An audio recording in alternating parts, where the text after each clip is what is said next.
Last week we talked about the gospel where Jesus meets the woman at the well.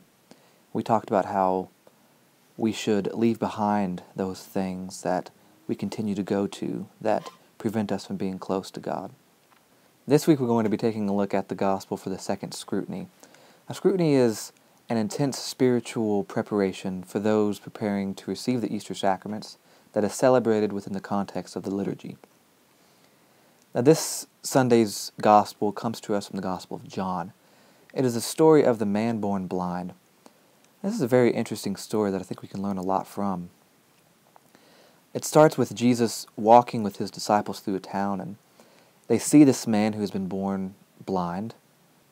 The disciples ask Jesus, "Who sinned, this man or this man's parents?" Jesus replies in saying that neither he nor his parents sinned, but rather that he was born blind so that the works of God may be revealed through him. Now, there's a lot that can be said about just those few short words that Jesus tells his disciples, but for our purposes today, for this reflection, we're going to be focusing on what happens right after that.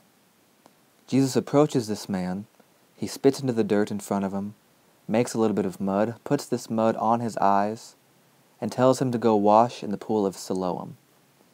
I think it's very interesting because in this story that we find in the Gospel of John, it doesn't say that this man that was born blind had any objections to what Jesus was doing. He didn't tell Jesus to stop when he was putting mud on his eyes. He didn't ask him why he was doing it. He didn't even object when Jesus told him to go to the pool and wash his eyes. He was simply open to it, and he did it. While this man was washing in the pool, he regained his sight. Shortly after that, he was taken to the Pharisees, where the Pharisees questioned him rather harshly. But even still, this man stood up for Jesus. He didn't back down for what Jesus had done for him.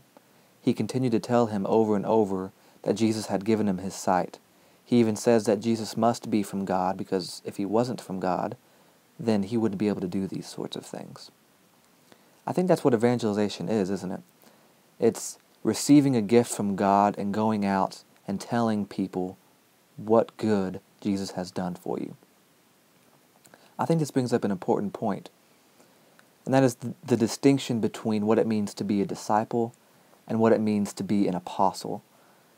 Today, these terms are used almost interchangeably, but they are distinct. The word disciple comes from a word that means to follow or to learn.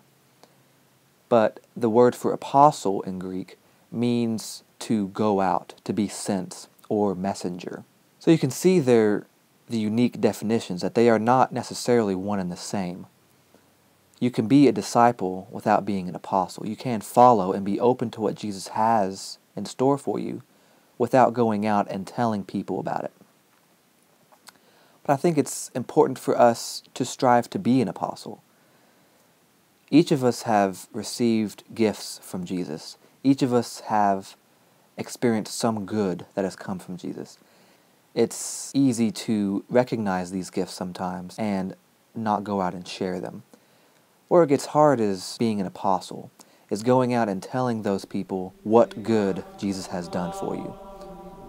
During this Lenten season, may we all be open to what God has in store for us. May we all be a disciple. But may we all also be an apostle and go out and share with others what God has done for us.